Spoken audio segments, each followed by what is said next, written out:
Well, Wolf, I don't think anyone starts out thinking they're going to make a bad picture.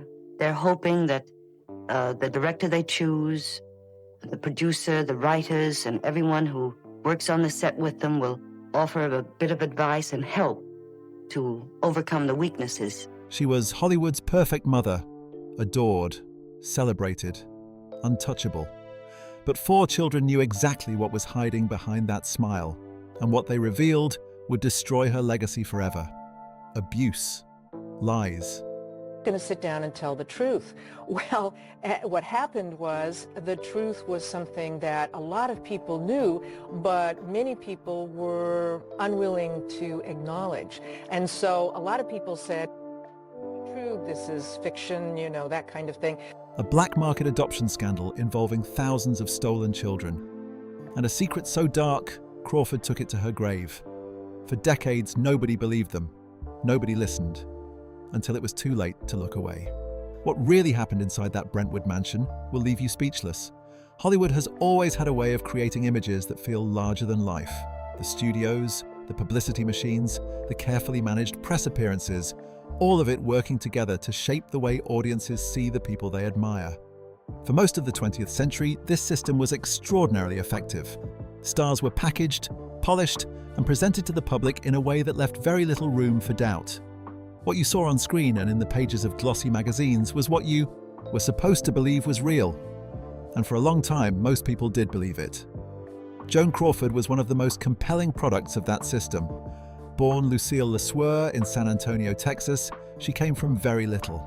Her father walked out on the family when she was just a few months old, and her early years were defined by financial hardship and instability. Those circumstances shaped her in profound ways. She developed a fierce drive to escape, to reinvent herself, and to never look back. By the time she was a young woman, she had made her way to Broadway as a chorus girl, where her presence and energy caught the attention of executives at Metro-Goldwyn-Mayer. In 1924, the studio offered her a contract and even ran a public magazine competition to find her a new name. Having decided that her real surname was not suitable for a star, Joan Crawford was the name that won, and from that point on, she committed herself to becoming exactly what that name represented. She was, by almost any measure, a remarkable success. Over a career that spanned 5 decades, she appeared in roughly 80 films, working alongside some of the most iconic names in the history of cinema. She starred opposite Clark Gable in Possessed, and later appeared with Bette Davis in Whatever Happened to Baby Jane, a film that became famous not only for its content, but also for the well-documented tension between its 2 leads. In 1945, Crawford won the Academy Award for Best Actress for her performance in Mildred Pierce, a role that marked something of a career resurgence after a difficult period. She was one of the highest-paid women in the entire industry at the peak of her fame, and she lived accordingly, residing in a large estate in Brentwood, Los Angeles. To the public, she was the definition of a self-made woman. Someone who had climbed out of poverty through sheer determination and talent, who had navigated an industry known for chewing people up and spitting them out, and who had emerged not just intact but triumphant. The press loved that story. It was the kind of narrative that fit neatly into the American idea of reinvention, the belief that with enough ambition, anyone could become anyone. But Crawford was more than just a screen presence. She was also, at least in terms of her public image, a devoted mother. Throughout her lifetime, she adopted 5 children, though one of those early adoptions was reversed when the child was reclaimed by his birth mother within a year. The 4 children who remained in her care were Christina, adopted in 1939, Christopher, adopted in 1943, and twin daughters, Kathy and Cindy, who joined the family in 1947. The adoption of these children was widely covered in the press. Magazine features portrayed Crawford as a warm, caring, and loving parent who had opened her home and her heart to children who might otherwise have had very difficult lives. The pictures looked perfect. The children appeared happy. Crawford herself came across as generous and grounded, a woman who, despite her fame, still found time to nurture a family. That image held for many years. Even those who worked closely with Crawford, or who knew her personally, largely maintained it in public. There were, of course, whispers over the years. Those who spent enough time in Hollywood circles had their own impressions of the woman behind the persona. Her relationship with her eldest daughter Christina was known to be strained, particularly after a notable incident in 1968, when Christina, then 29 years old, had to take a medical leave of absence from her role on the CBS soap opera The Secret Storm. During that time, Crawford, then in her 60s, stepped in to replace her daughter on the show. It was the kind of episode that raised eyebrows and fueled speculation, but it did not, on its own, shatter the public image Crawford had spent decades constructing. What finally changed things was a book. In 1978, approximately a year after Joan, Crawford died of a heart attack. Christina Crawford published a memoir titled Mommy Dearest. Crawford's age at the time of her death was a matter of some ambiguity, with different sources citing different birth years, placing her somewhere between 69 and 73. Whatever her precise age, she had passed away in May 1977, and it is believed that she was aware of the existence of the memoir before she died, though she never addressed it directly with Christina. The book was unlike anything that had been published about a Hollywood figure before. Christina described in considerable detail a childhood marked by psychological and physical abuse. She portrayed her mother not as the warm and generous woman the public had come to know, but as a deeply troubled individual, someone prone to sudden and violent outbursts with a serious problem with alcohol and an obsession with control and cleanliness that frequently crossed into cruelty. The contrast between the public Joan, Crawford, and the private one, as Christina described her, could not have been more stark. The memoir shot straight to the top of the bestseller list. Readers were gripped by it. For many people, it was genuinely shocking, not just because of the specific incidents described, but because it challenged the entire framework through which they had understood one of Hollywood's most beloved figures. The publication of Mommy Dearest marked a turning point, both in how Joan Crawford was remembered and in how the public thought about celebrity culture more broadly. It was, by most accounts, the first memoir of its kind, a candid, unflinching account of life behind the glamorous facade, written by someone who had lived it from the very beginning. The story it told was one that many people, for many different reasons, found impossible to ignore. When Mommy Dearest was published in 1978, it did not arrive quietly. The book landed in the middle of a culture that was still largely unaccustomed to hearing the children of famous people speak openly about what had happened behind closed doors. Celebrity memoirs existed, of course, but they tended to follow a familiar pattern: carefully managed accounts of triumph over adversity, with the rough edges smoothed away and the difficult truths kept safely out of sight. Christina Crawford's book was something entirely different.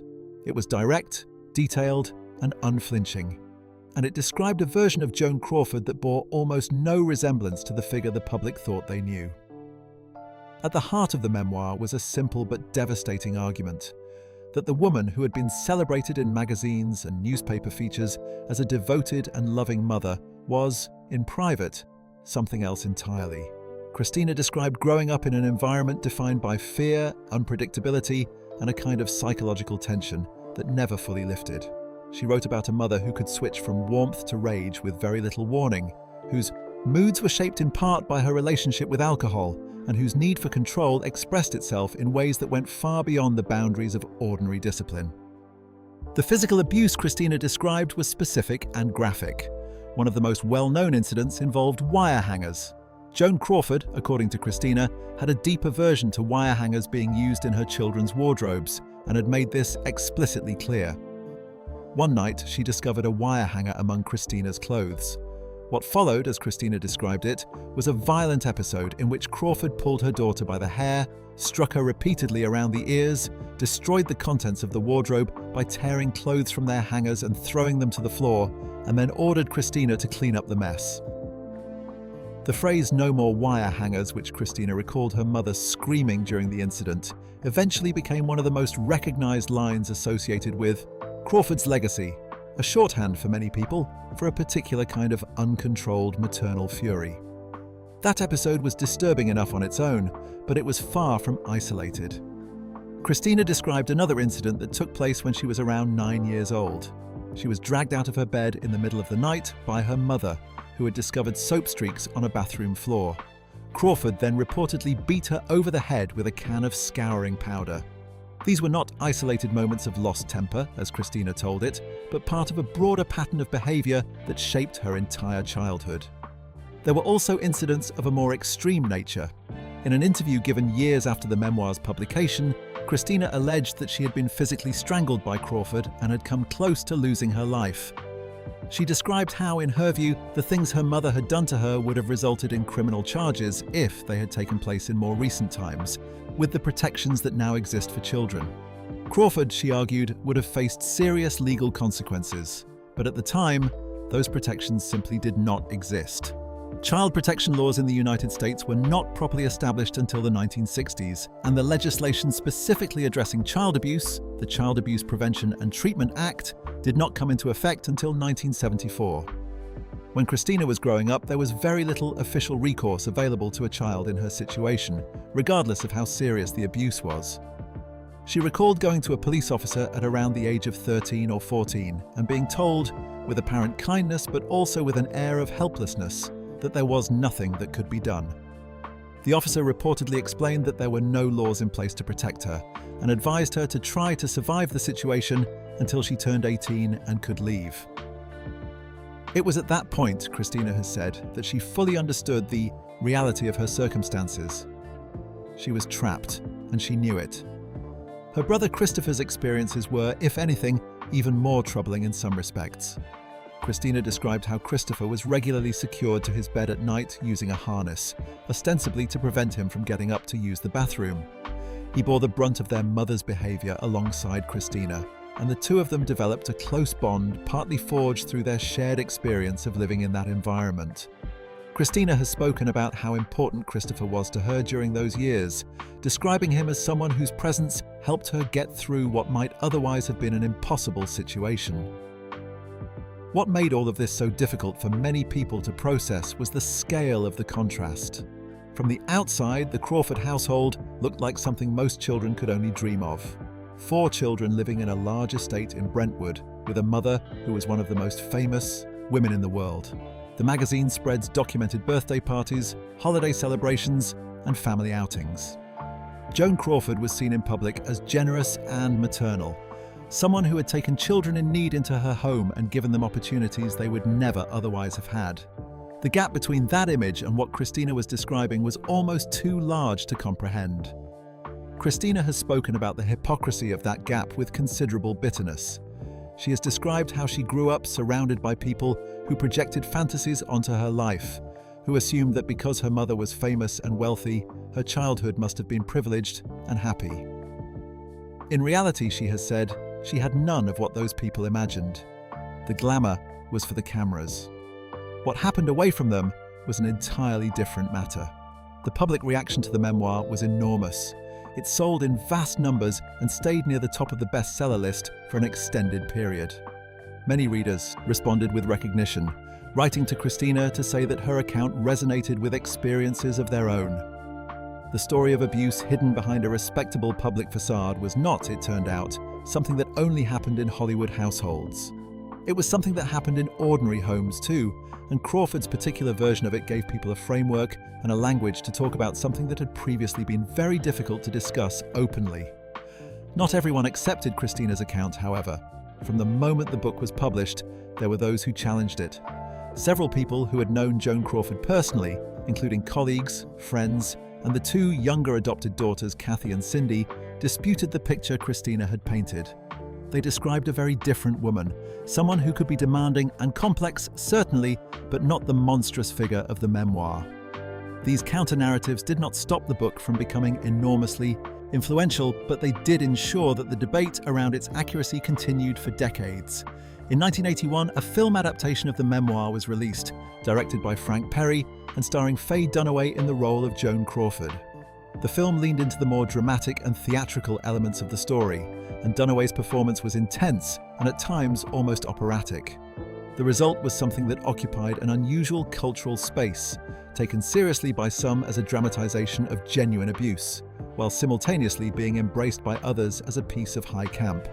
The wire hanger scene in particular became iconic, and the film as a whole entered popular culture in a way that arguably did as much to shape Crawford's posthumous reputation as the book itself had done. For Christina, the years following the publication were marked by both validation and difficulty. She faced criticism, skepticism, and in some quarters, open hostility.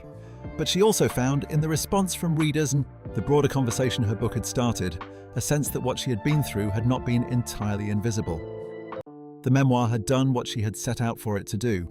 It had told the truth as she understood it, and in doing so, it had opened up a conversation that the world, it turned out, had been waiting to have. The publication of Mommy Dearest did not simply tell a story, it started something. In the years that followed its release, the memoir's influence spread well beyond the world of Hollywood gossip, touching on questions about family, power, accountability, and the long shadow that childhood experiences can cast over an entire life.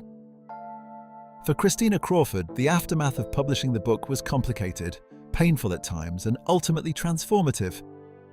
But before any of that could fully unfold, there was the matter of what Joan Crawford had left behind when she died, and what her final decisions revealed about the nature of their relationship.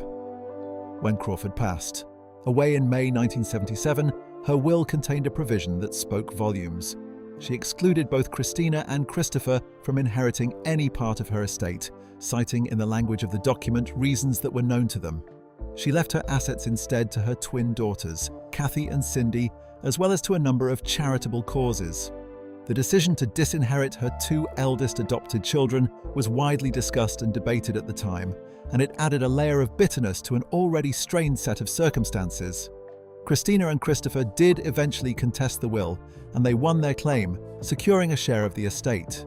But the act of disinheritance itself, the deliberate and formal exclusion from a mother's final wishes, carried a weight that went beyond money. It was a statement, and Christina understood it as such. For Christina, the decision to write and publish the memoir was not one she took lightly. She has spoken about the years she spent processing what had happened to her, trying to make sense of a childhood that had left her with a profound distrust of the gap between appearances and reality. The book was, in many respects, an attempt to close that gap, to insist that the truth of her experience be acknowledged, even if the world had spent decades looking the other way. She described the act of writing it as both necessary and exhausting, and the response it generated confirmed what she had always suspected, that she was not alone in what she had been through. The debate over the memoir's accuracy began almost immediately after publication and has never entirely gone away. Critics of the book pointed to inconsistencies, questioned the reliability of memory, and suggested that Christina's account had been shaped by resentment and a desire for revenge.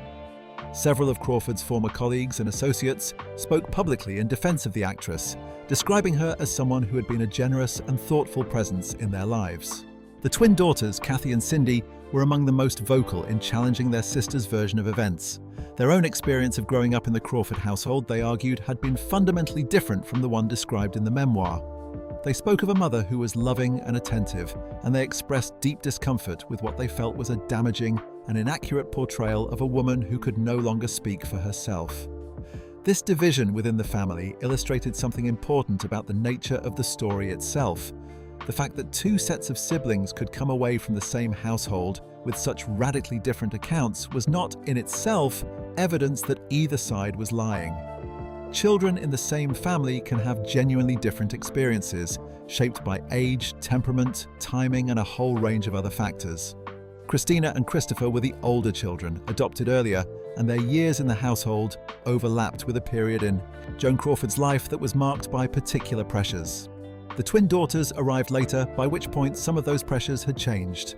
None of this resolves the question of what actually happened, but it does help explain why the conversation around the memoir has remained so complicated. Christina released updated editions of the book to mark its 20th and 30th anniversaries. These new editions included additional material, among them corroborating testimonies from people who had been close to the family, as well as over 100 pages of photographs that had not appeared in the original publication.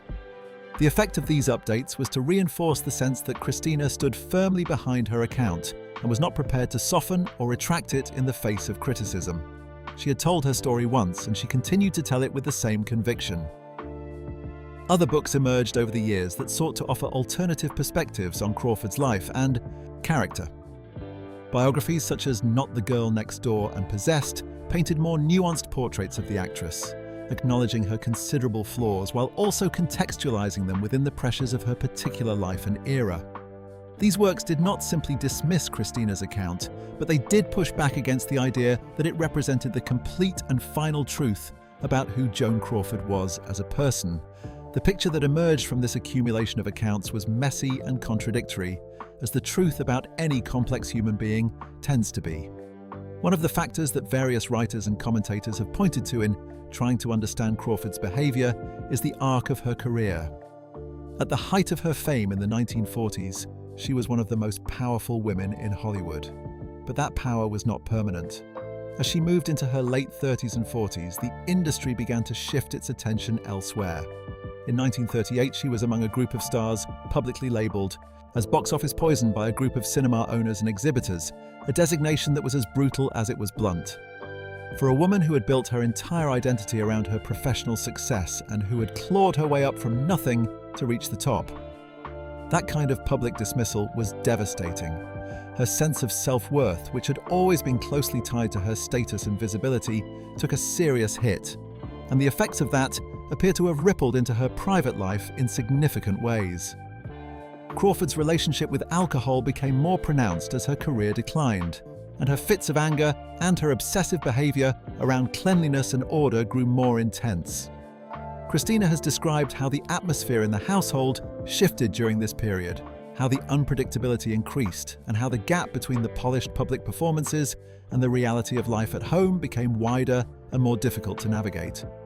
Whether these pressures caused or simply amplified tendencies that were already present is impossible to say with certainty, but they clearly played a role in shaping the environment that Christina and Christopher grew up in. As for Christina herself, the years following the memoir's publication were not without their own hardships. In 1981, the same year the film adaptation was released, she suffered a stroke that required a significant period of recovery. She has spoken about the 5 years she spent working to regain her health and rebuild her life, a process that demanded the same kind of determination she had needed to survive her childhood. She eventually relocated to Idaho, putting physical distance between herself and the world she had written about, and gradually found a degree of peace with her past. She has been careful to say that coming to terms with what happened does not mean dismissing its significance or pretending the damage was not real. The long-term psychological effects of childhood abuse, she has argued, are routinely underestimated. The patterns of thought and behavior that form in response to early trauma do not simply disappear when the circumstances change. They persist, sometimes for decades, and they shape a person's relationship with the world in ways that are not always visible from the outside. This is something she has spoken about with considerable clarity, drawing on her own experience to make a broader point about how society understands and responds to the legacy of abuse. Christina has also expressed gratitude for the support she received from readers over the years, many of whom recognized their own experiences in hers. Letters from people who had grown up in similarly difficult households, who had been disbelieved or ignored when they tried to speak about what was happening to them, gave her a sense that the book had served its purpose. It had not just told one woman's story, it had given a voice to many people who had never found a way to tell their own. The story of Joan, Crawford and Christina. Crawford is, at its core, a story about the distance between public image and private reality, and about what happens when someone finally decides to close that distance by telling the truth. It raises questions that do not have easy answers, about memory, about accountability, about the reliability of the stories we tell ourselves and others. But it also raises a more straightforward question, one that Christina has returned to many times over the years. What does it mean to grow up in a household where love and cruelty exist side by side, and where the outside world sees only the love? To understand Joan Crawford fully, it is not enough to look only at the life she built for herself in Hollywood. It is also necessary to look at some of the foundations upon which that life rested, and in particular, at the way she went about building her family. The adoptions that had been celebrated so enthusiastically in the press held up as evidence of her generosity, and her maternal instincts were not as straightforward as they appeared. The story behind them connects Crawford to one of the most disturbing scandals in the history of American child welfare, one that stretched far beyond her own household and touched the lives of thousands of children and families across the country. Georgia Tann was a woman who operated out of Memphis, Tennessee, and who ran an organization called the Tennessee Children's Home Society for more than 2 decades, from the mid-1920s until 1950. On the surface, the organization appeared to be a legitimate adoption agency, placing children with families who wanted them and could provide for them. In reality, it was something far darker. Tan ran what amounted to a black market for children, and the scale of her operation was staggering. It is estimated that over the course of her career, she was involved in the placement of more than 5,000 children, a significant number of whom had not been given up voluntarily by their biological families at all. Tan's methods were predatory and calculated. She targeted poor families, people who lacked the resources or the social standing to fight back against what was being done to them. She would identify children she considered desirable, often singling out those who were physically attractive, and find ways to remove them from their homes. In some cases, she exploited the desperation of mothers who were in difficult circumstances, persuading or pressuring them to give up their children under false pretenses. In others, children were simply taken without meaningful consent, with parents sometimes told that their child had died when in fact they had been handed over to prospective adoptive families. Tan even reportedly paid doctors and nurses in maternity wards to hand over newborns and tell the mothers they had not survived. Once in her custody, the children were renamed, making it extremely difficult for biological parents to trace them. The fees Tan charged adoptive families were substantial, amounting to around $5,000 per child at the time, a considerable sum and one that placed her services well out of reach for ordinary families. Her clients were predominantly wealthy, and among them were some of the most recognizable names in American public life. Celebrities, politicians, and other prominent figures turned to Tan because she could offer them something that legitimate adoption agencies could not, namely speed, discretion, and a willingness to overlook the kinds of complications, such as age, marital history, or public image, that might have disqualified them elsewhere. Joan Crawford was among those who used Tan's services. Crawford had been unable to have biological children, and she was also aware that conventional adoption agencies were likely to reject her application given the specifics of her personal circumstances. Tan offered a way around those obstacles, and Crawford took it. The children she adopted through this route were presented to the world as lucky recipients of a famous woman's kindness, and the press coverage reflected that framing entirely. Nobody asked too many questions about where the children had come from or how the process had worked. The full extent of Tan's crimes only became clear after the Tennessee Children's Home Society was eventually shut down in late 1950. Investigations that followed the closure revealed that conditions at the organization had been deeply troubling, with a significant number of children having died while in Tan's care. The survivors carried the effects of their experiences with them for the rest of their lives. Tan herself died of cancer shortly after the closure of the home, escaping the legal consequences that would almost certainly have followed had she lived. The connection between this scandal and Joan Crawford's story adds a troubling dimension to everything else that is known about her. The children she adopted may themselves have been among those separated from biological families who never consented to losing them. Crawford told Christina that her biological mother had died in childbirth, a claim Christina discovered to be false when she researched her own family history in the early 1990s. Both of her biological parents were still alive. Whether Crawford knew the truth and concealed it deliberately, or whether she herself was misled about the circumstances of the adoption, is not entirely clear. But the discovery was a significant one, adding yet another layer to a story already full of difficult revelations. What the Georgia Tan connection ultimately illustrates is the extent to which Joan Crawford's carefully constructed world was built on things that did not bear close examination. The public image, the philanthropic gestures, the magazine features about her happy family life, all of it rested on a foundation that was far less solid than it appeared. Crawford had spent her entire adult life building a persona that bore little resemblance to her origins or her private reality, and she had done so with considerable skill and determination. But the distance between who she presented herself to be and who she actually was proved in the end to be impossible to maintain indefinitely. The story of Joan Crawford is ultimately a story about image and its limits. She was, in many respects, a genuinely remarkable woman, someone who had overcome real hardship to achieve things that very few people manage. But she was also someone whose relationship with the truth, both about herself and about the world around her, was deeply complicated. The gap between the public legend And the private reality was one that she worked hard to protect throughout her life. And it was only after her death, through the words of her daughter and the gradual uncovering of histories she had kept hidden, that the full picture began to emerge. It is not a comfortable picture, but it is a more honest one. And that honesty is what the story deserves.